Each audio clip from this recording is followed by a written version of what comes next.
I guess we'll start, Britt, with the decision to retire after your last Winter Olympics. How did you come to the decision? Was it a process that took you a long time to sort of mull over everything? Yeah, it did take a long time. I actually hadn't thought about it before the Beijing Olympics. I know a few of my teammates had decided before the Beijing Games that it would be their last competition and their last year on tour. So I'd obviously, people had asked me, and I just made the decision that I wasn't going to put that pressure on myself or think about it until after the Games, because after, I guess, a career of over a decade, I understand and have learned what works for me, and that's to just be present in the moment and focused on the process. So that's the game plan that I stuck to leading into Beijing. But then once the Games were over, obviously it was the most frequently asked question by everyone of Yeah. me when I got home is, what are you going to do now? And I was like, I don't know, I haven't thought about it. So I had a lot of time to reflect, and my initial feeling was like, yeah, I'm gonna keep skiing, whether that's another 4 years or a year. I was to be determined, because I guess I came home from Beijing just feeling so inspired and riding that Olympic high and that buzz. And then obviously, the high of Jakara's medal was super inspiring and exciting, and just the general environment that our team had created was really special. So I was like, yeah, I'm going to go another year. And I guess as time went on, I had a little bit more time at home to decompress and Mm. reflect and think about my plans and my future. And I also got back into study after taking a couple of months off leading into the Games, and started to look at, I'm towards the end of my degree. I'm studying Bachelor of Communications, and starting to think about where I want that to go in the future. And a few opportunities came up that I felt really excited about, Mm. and I didn't really know that they were there before. And once I sort of thought about, I guess, dipping my toe in those kinds of things, I got really excited, and I realized that I was, the first time ever, I was more passionate, as passionate, if not more, about something other than mogul skiing. And to me, that was a really big indicator that it was time to challenge myself in different ways. And one of the things that my dad actually has always said to me since I was little is to stay true to yourself. So for me, I was like, okay, this is a feeling that I need to listen to and chase. So that's kind of where the decision came from. Yeah, I didn't know that about your communications. Is it media, sort of public relations? What sort of area you're looking to? Yeah, so I have been studying a Bachelor of Communications, majoring in journalism and PR.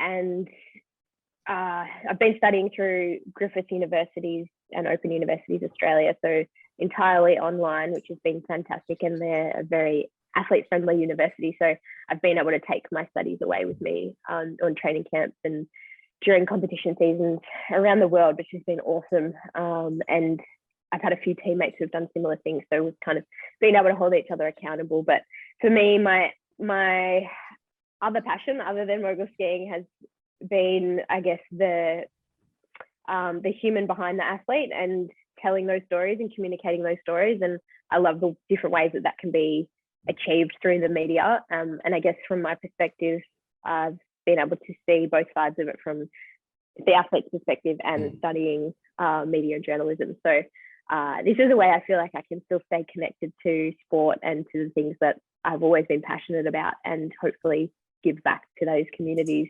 as well as challenge myself in different ways and learn new things. I'll get back to you on that because I did have a few questions along those sort of lines. But now that I know you're looking to get into that field, it makes it a bit better. But I Okay. guess looking at your career overall, obviously when you first started, hitting the Winter Olympics scene as a 15-year-old, how do you sort of reflect back on that now? Like, how did that shape your career to come and that experience? Yeah, I think Vancouver was a very significant moment in shaping the direction of my career. I know from a very young age, I wanted to be an Olympic athlete, and I was definitely inspired by Elisa Camplin and seeing her win the gold medal in Salt Lake City 2002. So that, being competing at the Olympics for Australia was always a goal of mine, and being the best in the world at something after watching Elisa. In my mind, I'd kind of planned sort of targeting 2014, but I competed in my first ever World Cup just before the Vancouver Olympics in 2010, and I didn't know it at the time, but Australia needed a top 30 result in the women's field to qualify Australia a spot at the Vancouver Games and in women's moguls, and I placed at that World Cup 29th.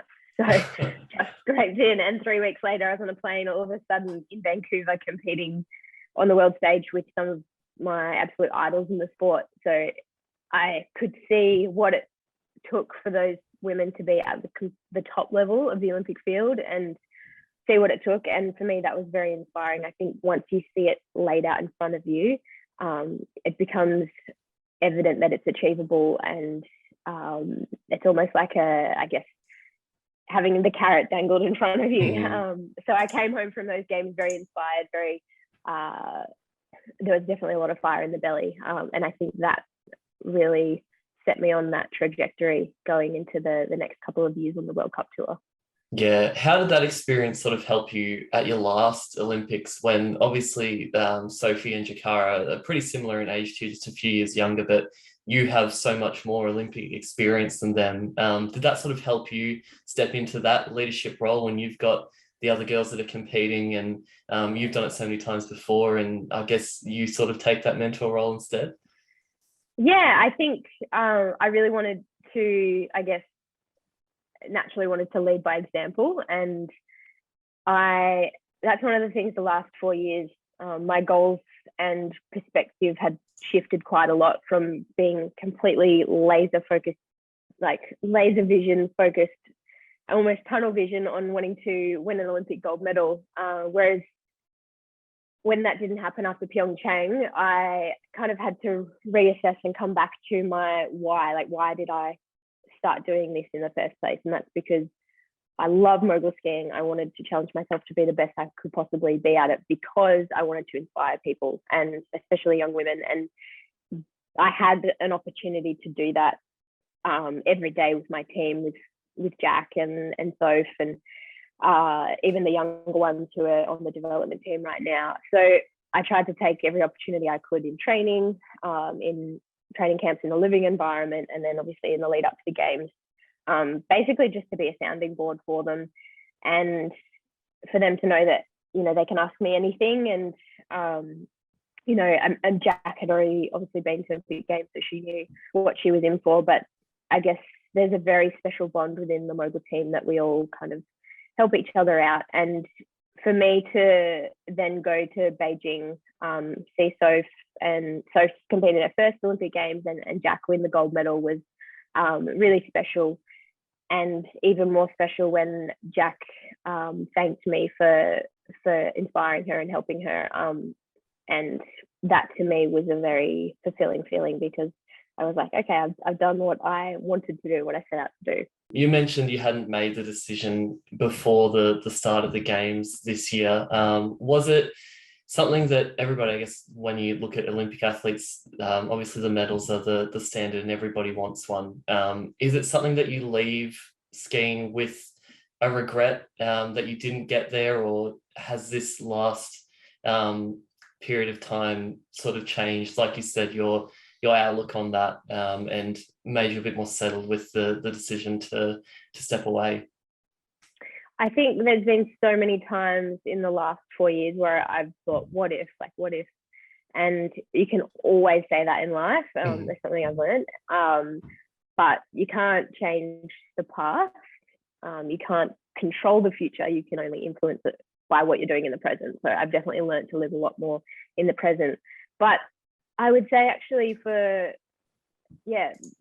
now that I retire, I look back on my career and I feel very content, very fulfilled what I've achieved, both on the mogul course, off the mogul course. And yeah, I don't feel that regret there. In a way, I'm almost grateful for the journey. I am grateful for the journey that I've had and the lessons that it's taught me. I think we as Australian female mogul skiers.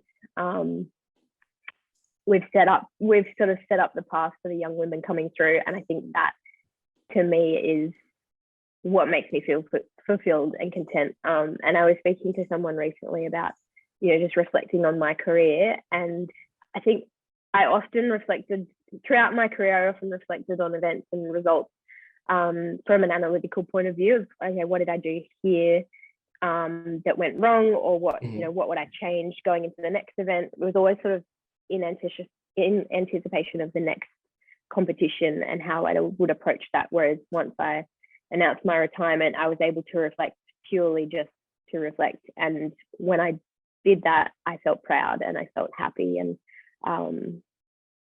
that to me, I was like, oh, okay.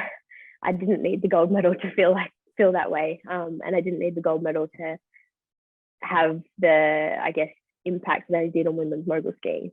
Yeah, no, absolutely. I think as spectators and as media, we probably get an understanding of just how much training you guys do, not just for Olympic events, for world events, for every event that you do, but just how hard is something like mogul skiing on your body? All the majority of the girls in the final this Olympics were under 25. Some of them are teenagers even, and obviously for yourself retiring at 27, there'd be a few events where some people would go around again, or two more Olympics. What sort of strain has it taken on you across your career? Yeah, it's a very physically demanding sport, and probably I think it's very, very often underestimated or underappreciated of how physical mogul skiing actually is. There's so much impact going through your body, both in the moguls and when you're landing jumps. And that's not even including the times when you don't land the jumps, you crash. But yes, so I've had a few stress fractures in my back, and things that I've had to manage throughout my career. And I've learned, probably in the later stages of my career, I've learned how to look after my body a lot better because of those stress fractures. I had the doctors tell me when I had an MRI that my spine had the wear and tear of a 40-year-old, and this was when I was about 23, 22. So for me, that was very much a big wake-up call and a warning that I needed to look after my body better. And that's when I discovered yoga and started practicing with a yoga practitioner here in Melbourne, who's been a bit of a guru, and I think helped the longevity of my career. So yes, mogul skiing, very physical, but we need to be strong and agile. There's a lot of different physical attributes involved in mogul skiing. So you need to be powerful, strong, agile, fast. You need to have that anaerobic capacity for a 30-second run, but then the ability to repeat that multiple times in the day and train at high altitudes. So you also need to have a good aerobic base. So there's a lot of physicalities involved in it. And then you've got the added layer of nutrition and fueling on top of that. So we've had some fantastic support in the mogul program from our strength and conditioning trainers, dietitian and physiotherapist doctors that have taught me how to look after my body and get myself in the best shape for when I get to the start gate, and then hopefully not be too sore when I wake up the next day. Yeah. Well, at least I suppose that's something that now you can give yourself a little bit more of a rest. I did do a 100K bike ride on the weekend, so I haven't really rested that much yet. I'm using the extra time and freedom to do those kinds of activities. Well, hopefully the doctors will tell you soon to maybe take it a bit easy for a little while. You mentioned before, obviously, getting into media and studying that now, and you've been on both sides of being a competitor, and obviously you're going to be seeing what it's like from the journalistic and media side of it too.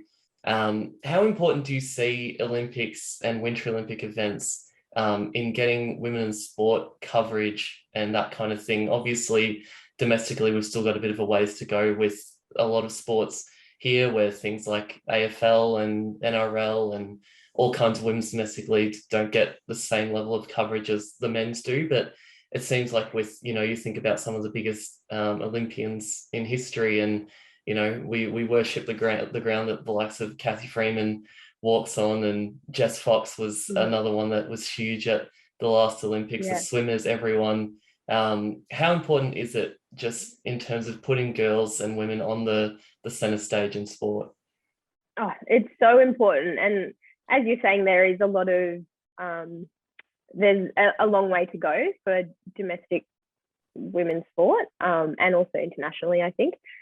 But yes, I think Olympic sports are kind of trailblazers in that area, and that's something that I'm really proud of. But it's not just coverage of women's sport. I think it's just sport in general and the positive messages that sport has to offer, for everybody. And that I've actually just been over in Greece for the International Olympic Academy's Young Olympic Ambassadors program, where we were studying so the values of Olympism, the history of the Olympics, and how they can be communicated via digital media, to, I guess, teach young people and spread, well, everyone really, spread the Olympic values, because I think they are so important, not just for sport, but for life. Like I think sport, there's so many metaphors in sport for life. So here in Australia, we can use those values, not just in Olympic sports, but every sport, to teach young people. And yes, broadcast media is a fantastic way to reach a lot of people. So there's a way to go, and it will take time.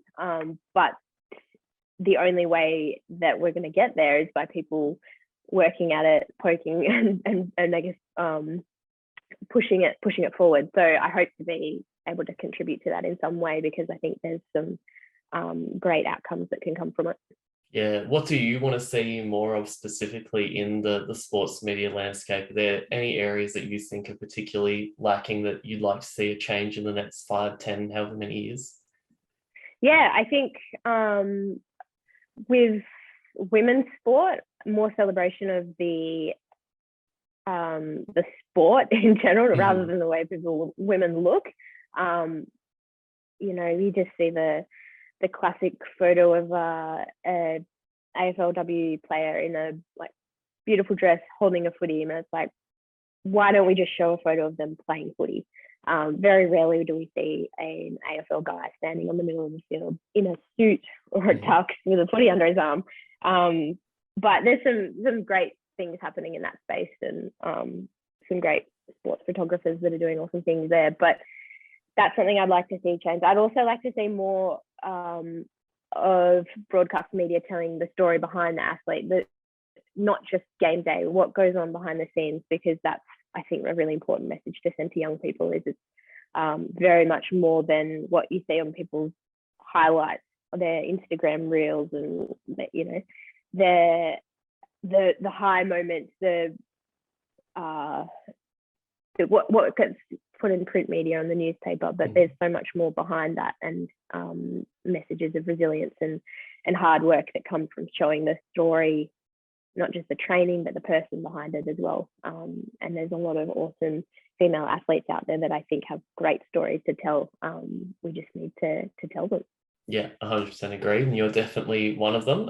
So I'm glad we could get to highlight your story as well after an awesome career. I want to close this out with a bit of a lighter one. I feel this is one that a lot of Olympians get asked, but if there was one event now that you've retired that you could try and compete in, that you, if you just choose one, what would you choose? Surfing, 100%. I don't even need to think about it. I've spent a lot of time in negative 30 degrees, freezing, dark, cold places. The idea of being on tour and surfing, Bells, Pipeline, Chopu, and just being able to travel with a board and a bikini sounds awesome to me. So surfing, and I think it's fun. I love being any sport that's outdoors and in nature. I love. So yeah, I think it'd have to be surfing, and I was so excited to see that added into the Tokyo Olympics. Yes, I know, some great. Oh, well, I might as well ask you that then as well. Are there any events that you'd like to see, either Olympics or Winter Olympics, that aren't currently in? Obviously in Tokyo, we got a great number of events added, and I think there are a few more coming in Beijing for the winter ones as well. But yeah, is there anything that you think deserves to be in that isn't yet? Well, I mean, dual moguls is going to be in the next Winter Olympics. So that's exciting. That's only very recently been announced. So that's going to be awesome. But at the same time, you know, I'm telling everyone, I'm like, you guys just wait until you see this. It's going to be so good. But I don't know if I'm going to be able to watch it. Not like I said that to my friend, and she was like, oh, is that because you just wish you were there and you're going to miss it? I said, no, I said, it's going to be terrifying because I know how hard everyone's going to push in dual moguls at the Olympics. So yeah, it's really exciting, but very nerve-wracking at the same time. Yeah, no, that does sound cool. I always have that same kind of feeling watching any of the sled events. That absolutely terrifies me. I don't know how they do it. Yeah. I think they've added in mixed pairs luge as well for Milan. So couple of exciting new sports to watch. Yeah, awesome. Well, I can't wait for that. Britt, thank you so much for giving me your time. It's been an absolute pleasure. And Thanks, all the Alex. best with whatever you do with the rest of your career. Hopefully media goes well for you. And well, I don't know, when you're supposed to finish that degree, is that the next year sort of thing soon? Yeah, hopefully by the end of this year. So. Awesome. Well, best of luck with that. Into study mode. Thank you very much. Thanks, Alex. Great to chat with you. Congratulations on your career. Thanks.